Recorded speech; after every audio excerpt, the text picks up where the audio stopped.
வணக்கம். மாலை முரசு செய்திகளை விரிவாக பார்ப்பதற்கு முன் தலைப்புச் செய்திகளை பார்க்கலாம். பெஞ்சல் புயல் வெள்ளத்தால் உயிரிழந்தவர்களின் குடும்பங்களுக்கு தலா 5 லட்சம் ரூபாய் நிதி உதவி அறிவிப்பு.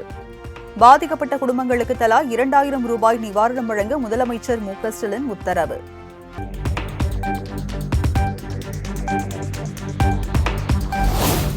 புயலால் முழுமையாக சேதமடைந்த குடிசைகளுக்கு கலைஞர் கனவு இல்ல திட்டத்தில் வீடு கட்டுவதற்கு முன்னுரிமை.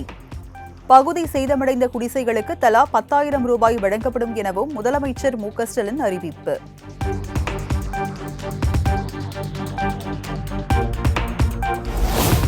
மழையால் பாதிக்கப்பட்ட நெற்பயிர் உள்ளிட்ட இரவை பயிர்களுக்கு ஹெக்டர் ஒன்றுக்கு 17,000 ரூபாய் வழங்கப்படும். மானாவாரி பயிர்களுக்கு ஹெக்டர் ஒன்றுக்கு 8,500 ரூபாய் வழங்கப்படும் எனவும் முதலமைச்சர் மு.க.ஸ்டாலின் அறிவிப்பு.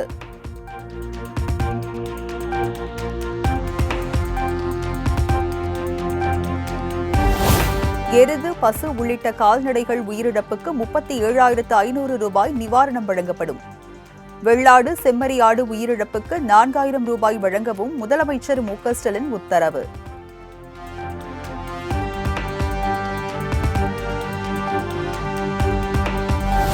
மழை வெள்ளத்தால் வாக்காளர் அடையாள அட்டை, ஆதார், குடும்ப அட்டைகளை இழந்தவர்களுக்கு புதிய அட்டை வழங்க சிறப்பு முகாம். வெள்ளத்தால் பாதிக்கப்பட்டுள்ள மாணவ மாணவிகளுக்கு புதிய பாட புத்தகங்கள் வழங்கப்படும் எனவும் முதலமைச்சர் மு.க.ஸ்டாலின் அறிவிப்பு.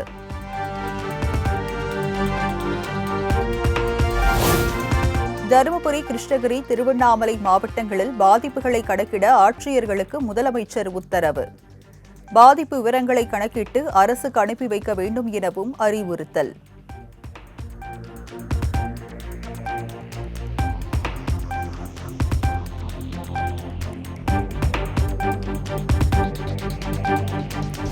வெள்ள பாதிப்பு நிவாரணத்தை தமிழ்நாடு அரசு உயர்த்தி வழங்க வேண்டும். தமிழ்நாடு அரசுக்கு எதிர்க்கட்சித் தலைவர் எடப்பாடி பழனிசாமி வலியுறுத்தல்.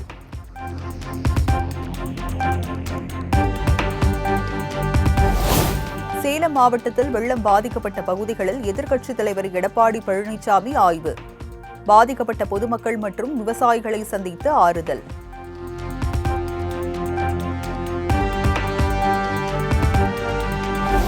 தென்பெண்ணை ஆற்றங்கரையோர மக்கள் பாதிக்கப்பட்டதற்கு முன்னறிவிப்பு கொடுக்காதது காரணம். திமுக அரசின் அலட்சிய போக்கே வெள்ள பாதிப்புகளுக்கு காரணம் எனவும் இபிஎஸ் சாடல்.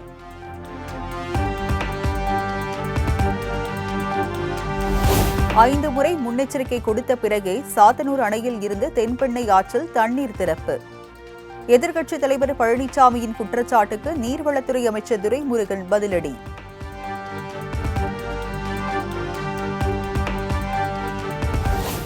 சாத்தனூர் அணையில் தண்ணீர் திறப்பதற்கு முன்பு 5 முறை பொதுமக்களுக்கு அறிவுறுத்தப்பட்டது.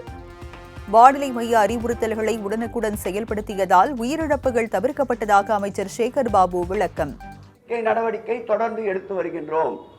இந்த சாத்தனூர் டேமை பொறுத்தளவில் 5 முறை தண்ணீர் திறந்து விடப்படுகின்ற பொழுது முன்னெச்சரிக்கை நடவடிக்கையாக கரையோரம் வசிக்கின்ற மக்களுக்கு தண்டோரா மூலமாகவும் மாவட்ட ஆட்சியாளர் மூலமாகவும்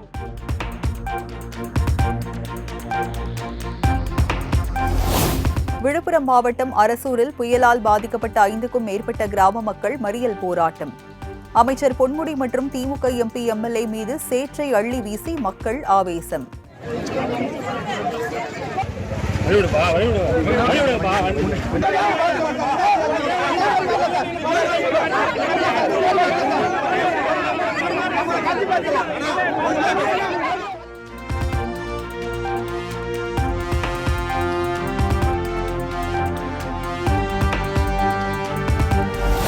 அரசியல் உள்நோக்கத்துடன் அமைச்சர் பொன்முடி மீது சேற்றை வீசியுள்ளனர். எதிர்ப்புகளை கண்டு அஞ்சாமல் மக்கள் பணியாற்றுவோம் என்றும் அமைச்சர் சேகர் பாபு திட்டவட்டம். சார்ந்த விஜயராணியும் அவரது உறவினர் ராமர் என்பவரும் உள்நோக்கத்தோடு வேண்டுமென்று அவர் மீது சேற்றை வாரி இறைத்திருக்கின்றார்கள். இது எதை காட்டுகிறது என்றால் முழுமையாக நிவாரணப் பணிகளை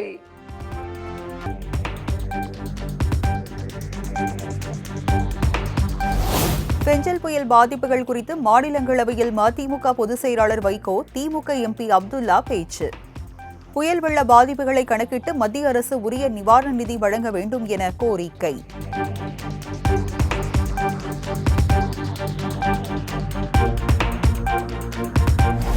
தமிழ்நாடு புதுச்சேரியும் தண்ணீரில் தத்தளித்துக் கொண்டிருந்த போது திரைப்படம் பார்த்துக் கொண்டிருந்தார் பிரதமர் மோடி. புயல் பாதிப்புக்கு உரிய நிவாரணம் வழங்கவில்லை என்றும் மக்களவையில் காங்கிரஸ் எம்பி மாணிக்கம் தாக்கூர் கடும் விமர்சனம். மத்திய அரசு இந்த மனப்பான்மையை மாற்ற வேண்டும். தமிழகத்திற்கு கிடைக்க வேண்டிய நியாயத்தை கொடுக்க வேண்டும். நேற்று தமிழகம் தண்ணீரிலே தத்தளித்துக் கொண்டிருந்த பொழுது மாண்புமிகு பிரதமர் அவர்கள்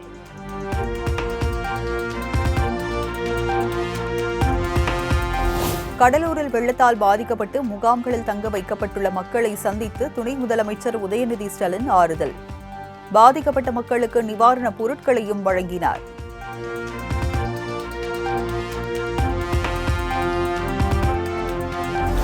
விழுப்புரம் செஞ்சி சாலையில் கிராம மக்கள் 100க்கும் மேற்பட்டோர் சாலை மறியல். 1 மணி நேரத்திற்கு மேலாக மறியல் நீடித்ததால் போக்குவரத்து பாதிப்பு.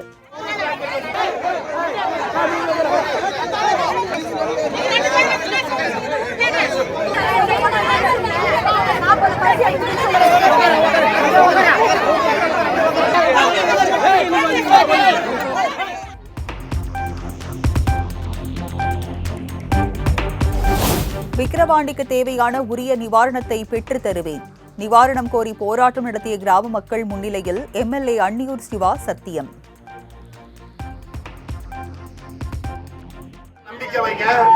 நீங்க கேட்ட அத்தனை கேள்விக்கு நான் பதில் இருக்கிறேன். நான் போலீஸே தள்ளி நில்லுங்கன்னு சொல்லியிருக்கிறேன். தயவு செய்து யார் யாருக்கெல்லாம் வீடு விழுந்திருக்குதோ அத்தனை பேருக்கு இந்த ஊர்ல வீடு வாங்கி கொடுக்க வேண்டியது என் பொறுப்பு.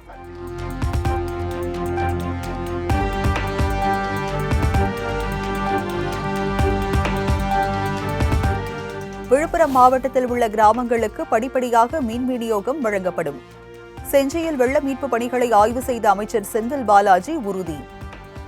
முழுமையாக மின் விநியோகம் வழங்குவதற்கான நடவடிக்கை எடுக்கப்பட்டு மீதம் இன்னும் ஒரு 24,000 வீடுகளுக்கு மட்டும் மின் விநியோகம் செய்வதற்கு இன்று காலை அந்த பணிகள் நடைபெற்றுக் கொண்டிருக்கின்றன. மீதம் இருக்கக்கூடிய அனைத்து பகுதிகளுக்கும் சீரான மின் விநியோகம் வழங்கப்பட்டு இன்று பொதுமக்கள் அதை இன்முகத்தோடு வரவேற்பை தந்திருக்கின்றார்கள்.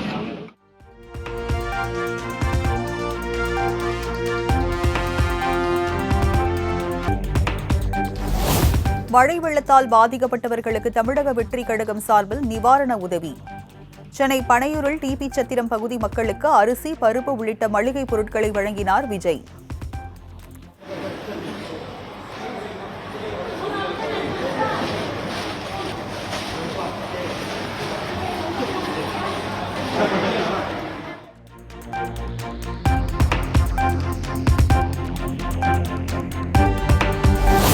வெள்ளத்தால் பாதிக்கப்பட்ட பகுதிகளுக்கு நேரில் சென்று நிவாரணம் வழங்காதது ஏன்?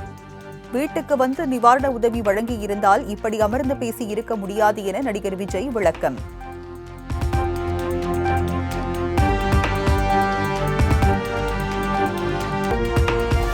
திருவண்ணாமலையில் ஒரே குடும்பத்தை சேர்ந்த 4 பேர் மண் சரிவில் சிக்கி உயிரிழப்பு. உயிரிழந்தவர்களை தேடி சுற்றி வரும் வளர்ப்பு நாய்.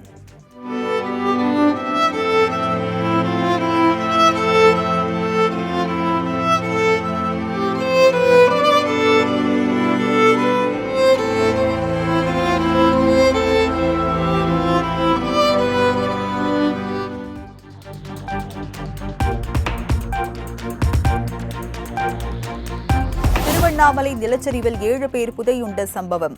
மேலும் ஒரு வீடியோ வெளியாகி அதிர்ச்சி.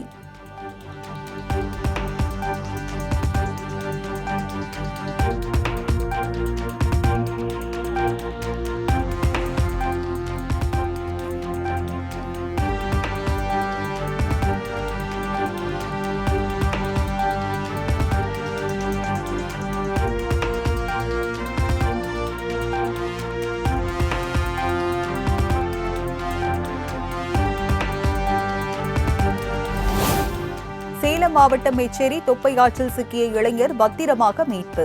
பாறையின் நடுவே சிக்கிக் கொண்டவரை கயிறு கட்டி மீட்ட தீயணைப்புத் துறையினர்.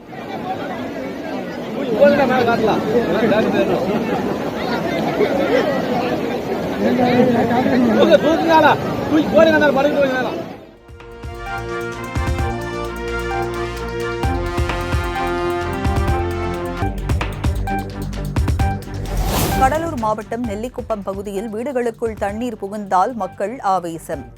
அதிகாரிகள் தங்களை கண்டுகொள்ளவில்லை என கூறி கடலூர் பன்ருட்டி சாலையில் போராட்டத்தில் ஈடுபட்டதால் பரபரப்பு.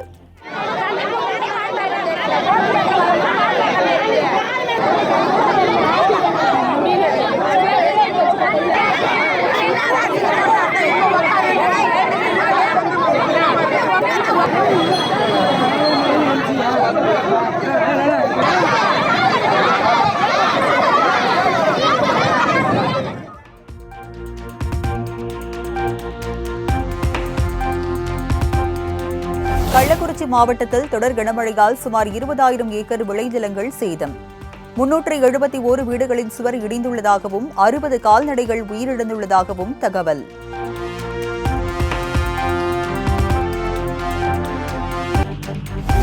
கோவை மாவட்டம் அன்னூர் புவனேஸ்வரி நகரில் சுமார் 200க்கும் மேற்பட்ட குடியிருப்புகளை சூழ்ந்த மழை நீர். வீடுகள் இடிந்து உயிரிழக்கும் முன்பு அதிகாரிகள் தங்களை காப்பாற்றுமாறு குடியிருப்பு வாசிகள் கோரிக்கை.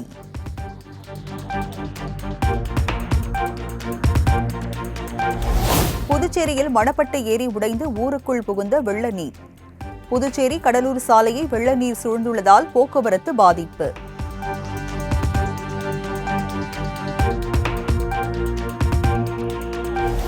நீலகிரி, கோவை, ஈரோடு, கரூர் உள்ளிட்ட 11 மாவட்டங்களில் இன்று கனமழைக்கு வாய்ப்பு.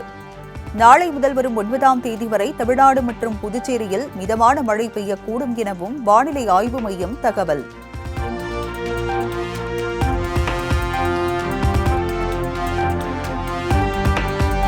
எல்லை தாண்டி மீன்பிடித்ததாக கைது செய்யப்பட்ட ராமேஸ்வரம் மீனவர்கள் 20 பேர் விடுதலை.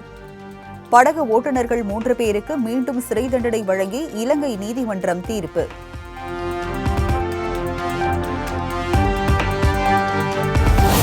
தென்காசி, நெல்லை, தூத்துக்குடி மாவட்டங்களில் போலி சான்றிதழ் அளித்து பணியில் சேர்ந்த 78 பேர் பணி நீக்கம்.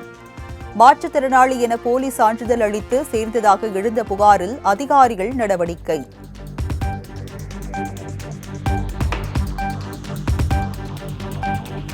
டிசம்பர் 18 கூடுகிறது திமுக தலைமை செயற்குழு கூட்டம்.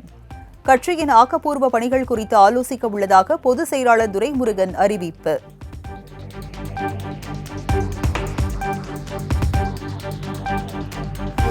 பொங்கல் பரிசு தொகுப்பில் சர்க்கரைக்கு பதிலாக 1 கிலோ வெல்லத்தை வழங்க உத்தரவிடக் கோரி வழக்கு. தமிழக அரசு தரப்பில் அறிக்கை தாக்கல் செய்ய உயர்நீதிமன்ற மதுரை கிளை உத்தரவு.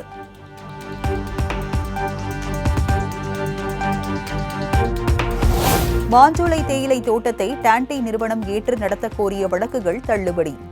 அனைத்து தொழிலாளர்களுக்கும் பண பலன்களை வழங்க தமிழக அரசுக்கு சென்னை உயர்நீதிமன்றம் உத்தரவு.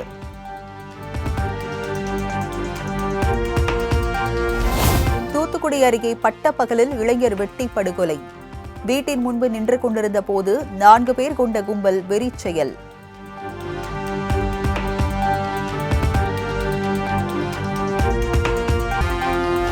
உதகை அரசு மருத்துவக் கல்லூரி மருத்துவமனைக்கு வெடிகுண்டு மிரட்டல். மருத்துவக் கல்லூரி மாணவர்கள் அனைவரும் வெளியில் அனுப்பப்பட்டு மோப்பநாய் உதவியுடன் வெடிகுண்டு நிபுணர்கள் தீவிர சோதனை.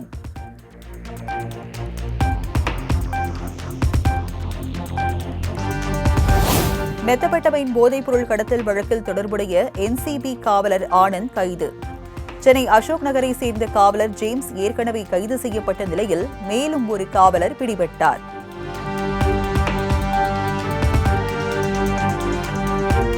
திருப்பூர் மாவட்டம் மூத்துக்குழி 1000க்கும் மேற்பட்ட டிப்பர் லாரி உரிமையாளர்கள் வேலை நிறுத்தம்.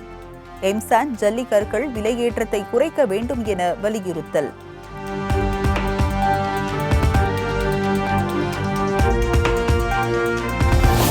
சூரியனின் ஒளிவட்ட பாதையை ஆய்வு செய்ய PSLV-C-59 ராக்கெட் நாளை விண்ணில் ஏவப்படுகிறது.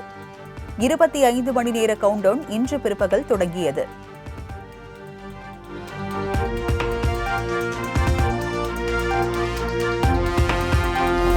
புதிதாக அமல்படுத்தப்பட்ட 3 குற்றவியல் சட்டங்களை நாட்டிற்கு அர்ப்பணித்தார் பிரதமர் நரேந்திர மோடி. சண்டிகரில் நடைபெற்ற பிரம்மாண்ட நிகழ்ச்சியில் மத்திய அமைச்சர்கள் பலரும் பங்கேற்பு.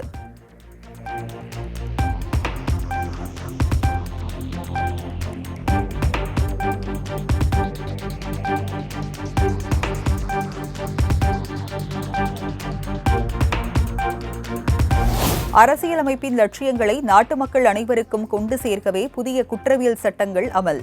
அரசியலமைப்பு உருவாக்கப்பட்ட 75 ஆண்டுகள் நிறைவடைந்துள்ளதை சுட்டிக்காட்டி பிரதமர் நரேந்திர மோடி பேச்சு.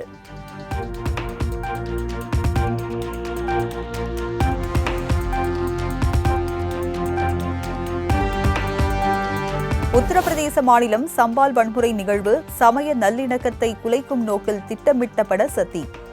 மக்களவையில் சமாஜ்வாதி எம்பி அகிலேஷ் யாதவ் குற்றச்சாட்டு.